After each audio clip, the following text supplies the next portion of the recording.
Assalamualaikum warahmatullahi wabarakatuh. Waalaikumsalam warahmatullahi wabarakatuh. Hei penguasa, adillah pada kami tak bodoh. Meski memang kami tak pandai, tapi kami berjanji akan tetap mengkritik sesuai isi hati. Hei penguasa, ini kami rakyat jelata. Kau ada untuk siapa? Hei penguasa, ini kami rakyat jelata. Mau sampaikan semua keluh kesah. Bekerjalah dengan hati, pakai empati. Jangan banyak intrik, apalagi bikin taktik. Bijaklah dalam membuat peraturan. Jangan sampai bikin aturan yang berat sebelah. Selamat datang di ruang kedaulatan rakyat, di mana kebebasan berekspresi tak boleh dibungkam. Yang ada di depan kita adalah kerusakan infrastruktur politik, kerusakan lembaga-lembaga politik. Itu yang mesti kita benahi itu. Diperlukan sinyal bahwa dia adalah gubernur yang hendak memperbaiki negara ini. Itu. Jadi memimpin Jakarta itu artinya sudah pasti akan memimpin Indonesia tuh. Jadi kita ulangi perlahan-lahan, Jokowi, Prabowo, Kaisang. Apalagi tadi ngapain ngomongin pertimbangin Kaisang segala macam tukar kalau nggak ada soal situ. Kali kita ingin berjuang itu tinggalkan semua becek yang dibuat oleh Pak Jokowi kan. Jadi harusnya begitu tuh. Kalau itu ya udah nanti gue jadi juru bicara. Jadi sekali lagi juga itu pertanyaan-pertanyaan mungkin nggak dengan ini, mungkin nggak dengan itu. Bagaimana kalau koalisi taruh nama lain? Nggak ada soal. Yang penting di kepala rakyat Jakarta, junto rakyat Indonesia, Anda ajukan satu nama yang akan dihitung sebagai pemimpin pejuang itu, bukan sekedar gubernur teknis yang ngatur-ngatur APBN, nggak ada urusan dengan APBN. Yang kita khawatirkan di Jakarta ini sebenarnya PKS kan harus diingatkan. Saya pernah mendengarkan pernyataan pejabat tinggi PKS. Kalau kami berkoalisi dengan Kaisang, maka kami akan dihukum rakyat katanya. Tapi kemarin belakangan ini Kaisang datang, mereka sambut dengan baik, dan mudah-mudahan tidak ada niatan untuk mendukung Kaisang seperti yang diusulkan oleh Partai Golkar, Kaisang dengan Baba Alun. Mudah-mudahan itu nggak terjadi. Janganlah kiranya Pak Yusuf Hamka yang namanya sudah baik, jangan gara-gara ada tekanan kepada dirinya atau mengangkat harkatnya Kaisang, janganlah kiranya dia korbankan nama baiknya. Yusuf Hamka orang kaya raya, orang taat beragama, jadi saya rasa tidak ada lagi yang perlu dia cari. Yang perlu dia cari sekarang ini adalah tentang bagaimana nantinya di akhir hidupnya. Jadi jangan dia membuat pertentangan lagi di dalam masyarakat dengan sikap dia yang diusulkan oleh Partai Golkar bersama-sama dengan Kaisang. Yang paling menarik adalah Anies didukung oleh Nasdem, sudah menyatakan mendukung Anies. Mudah-mudahan Anies tidak dipaksa untuk mengambil Kaisang. Mudah-mudahan tidak dipaksa. Dan mudah-mudahan juga Gerindra dapat berdiri sendiri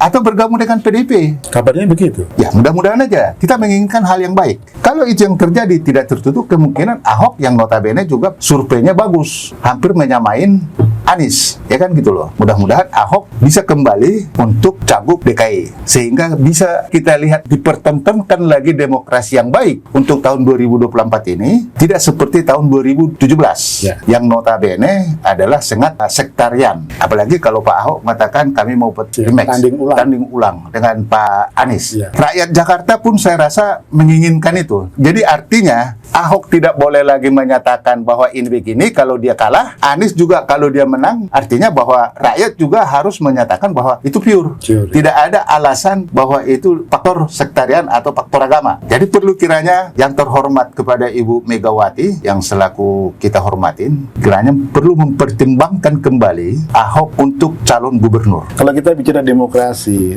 rejim Jokowi belakangan ini ya, kan kayaknya giat banget membuat peraturan-peraturan baru di akhir masa jabatannya. Bahkan sampai bongkar pasang wakil menteri ya, kalau kita perhatikan di sini ya. Menurut Pak Bosan gimana itu peraturan-peraturan yang dikeluarkan oleh Jokowi ini kayaknya nggak berpihak loh, menurut saya nggak berpihak ke rakyat, justru menguntungkan elit gitu. Tujuan kita hanya satu, penegakan demokrasi dan mengedukasi rakyat supaya rakyat mengetahui apa yang menjadi haknya. Siapa dia harus tuntut? Penguasa. Contoh misalnya adanya pelanggaran-pelanggaran yang dilakukan oleh penguasa, adanya tidak penghormatan hak-hak yang dilakukan oleh penguasa. Sepertinya presiden kita sekarang ini Bapak Jokowi doyan untuk merubah peraturan, membuat atau membuat aturan-aturan baru. Kebijakan-kebijakan yang dilakukan oleh Bapak Jokowi, kita tidak mengerti, tapi kita menduga ada upaya untuk membuat masyarakat ini resah. Contoh misalnya, beberapa bulan yang lalu diterbitkan kewajiban untuk tapera. Yang sekarang ini semua kendaraan bermotor harus berasuransi. Saya tidak bisa ngebayangkan kalau semua kendaraan bermotor yang notabene umurnya sudah tua dikasih asuransi, apakah itu tidak menekan rakyat? Apakah itu tidak mempersulit rakyat? Menghidupkan kembali atau mengusulkan kembali, atau tidak menstop upaya DPR yang diusulkan oleh Gerindra untuk menghidupkan kembali DPA, Dewan Pertimbangan Agung. Apakah ini disepakatin oleh mereka untuk nantinya setelah Pak Jokowi berhenti, dia ada di situ? Ini harus disikapin dengan baik oleh teman-teman anggota DPR terpilih ataupun partai-partai. Janganlah kita kembali kepada ke belakang. Kita harus berjalan ke depan.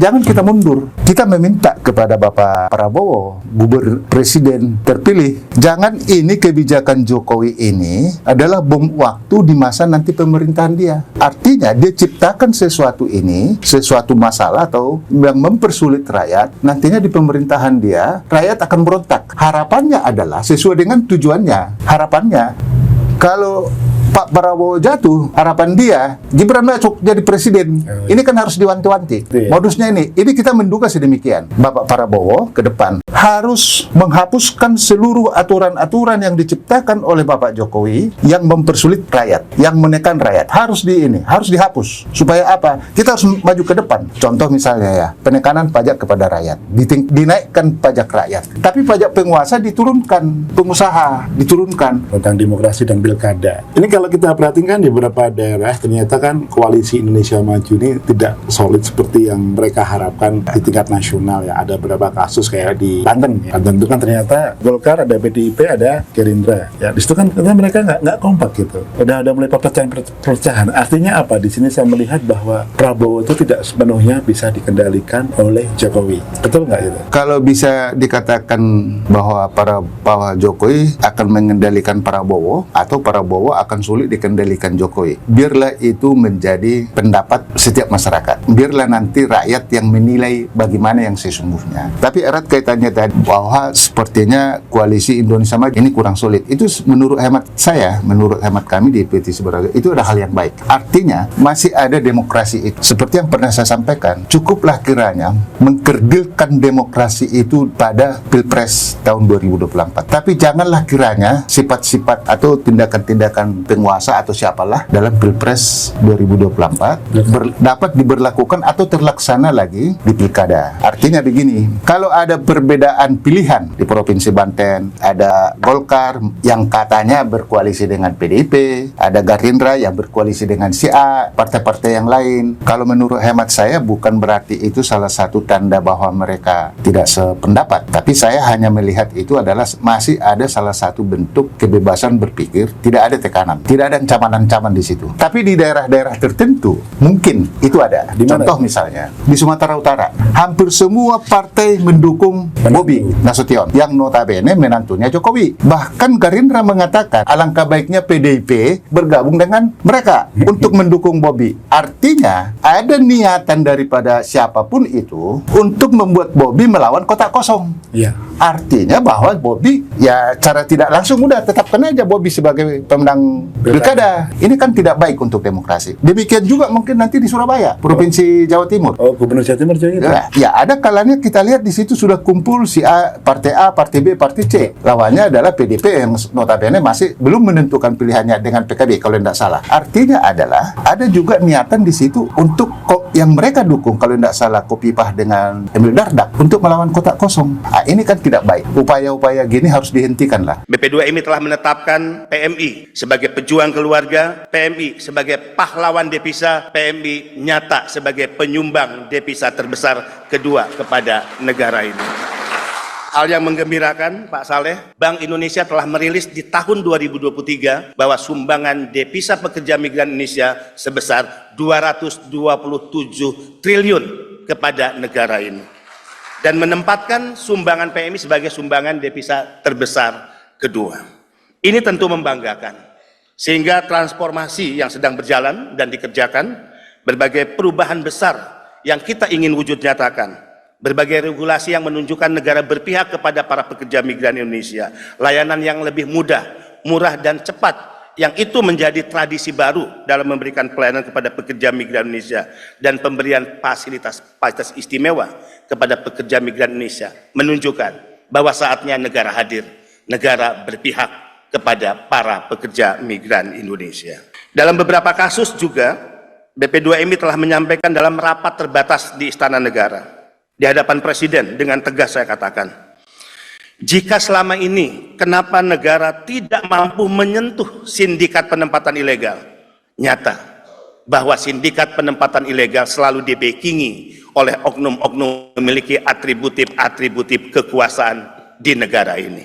Di depan Presiden, di hadapan Panglima TNI, di hadapan Kapolri, Menteri dan lembaga, saya katakan, oknum-oknum itu berasal dari oknum TNI Polri, oknum-oknum kementerian lembaga, dan bahkan oknum di BP2MI terlibat dalam sindikat penempatan ilegal pekerja migran Indonesia. Tentu jika saya menyebut seperti ini tidak boleh ada institusi yang merasa rendah diri atau merasa dipermalukan. Kita percaya oknum brengsek dan pengkhianat Republik akan selalu ada dimanapun. Tapi kita yakin di institusi negara, di kepolisian, di TNI, di kementerian lembaga, dan juga yang lainnya, akan masih banyak orang-orang baik yang memiliki komitmen kepada negara merah putih dan Republik ini. Bahkan ada tren baru saya ingin laporkan kepada Pak Saleh. Kalau dulu kita berpikir korban penempatan ilegal adalah mereka yang pendidikannya menengah ke atas, tidak seperti itu dalam kasus penempatan ilegal ke Kamboja. Rata-rata mereka adalah anak-anak muda, lulusan SMA, kemudian juga bahkan S1, dan ada case beberapa anak muda S2. Dan dari Sumatera Utara juga tidak sedikit yang menjadi korban.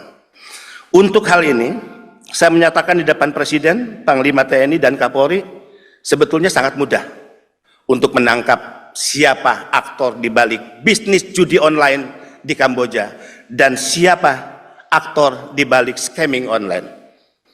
Saya cukup menyebut inisialnya T aja paling depan lah. Yang kedua saya nggak perlu sebut, dan ini saya sebut di depan Presiden.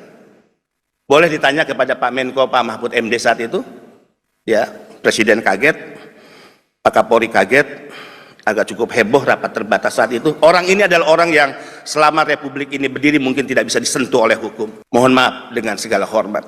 Saatnya negara mengambil tindakan tegas, tidak hanya menyeret para calo, kaki tangan, tapi mampu hukum menyentuh para bandar, para tekong, mereka yang kita kategorikan sebagai penjahat, penjual anak bangsa yang selama ini mengambil keuntungan dan pesta pora dari bisnis haram perdagangan manusia. Nah kan, kalau kita melihat dari pengakuan Pak Mahfud MD di sini, semuanya terang benderang ya saat ini. Apalagi ketika Pak Mahfud MD mundur dari jabatan Menko Polhukam pada waktu lalu. Nah di sini bahkan secara mengejutkan Pak Mahfud MD menyinggung soal perampasan aset yang sampai saat ini juga ya masih abu-abu, masih juga digodok dan juga tidak kunjung selesai-selesai. Padahal kalau kita lihat Presiden Joko Widodo itu sebenarnya mampulah menerbitkan perpu tentang perampasan aset dan lain sebagainya. Akhirnya saat ini ya semuanya terungkap, dan bahkan Pak Mahfud MD berkomentar saya menjadi saksi, yaitu terkait perampasan aset di sini. Kemungkinan Presiden Joko Widodo tidak bernyali ya untuk mengumpulkan para ketua umum partai. Ketua umum partai kan di situ ya pernah lah intinya pada waktu lalu mendukung pencalonan presiden pada waktu lalu. Apalagi saat ini juga ya kayaknya sungguh tidak mungkin kalau kita melihat perpolitikan saat ini, apalagi juga menjelang pilkada besok. Jadi menurut saya sangat tidak mungkin. Nah, untung saja Pak Mahfud di sini memberikan kesaksian, setidaknya ya kemungkinan Presiden Joko Widodo lah yang tidak bernyali untuk mengundang para ketua umum parpol, setidaknya membicarakan tentang perampasan aset di sini. Semoga Allah senantiasa menuntun kita di jalan yang diridhoinya. Amin, amin, amin ya rabbal alamin. Ya rabbal alamin. Aqulu qouli hadza, astaghfirullah li wa lakum. Wassalamualaikum warahmatullahi wabarakatuh. Terima kasih.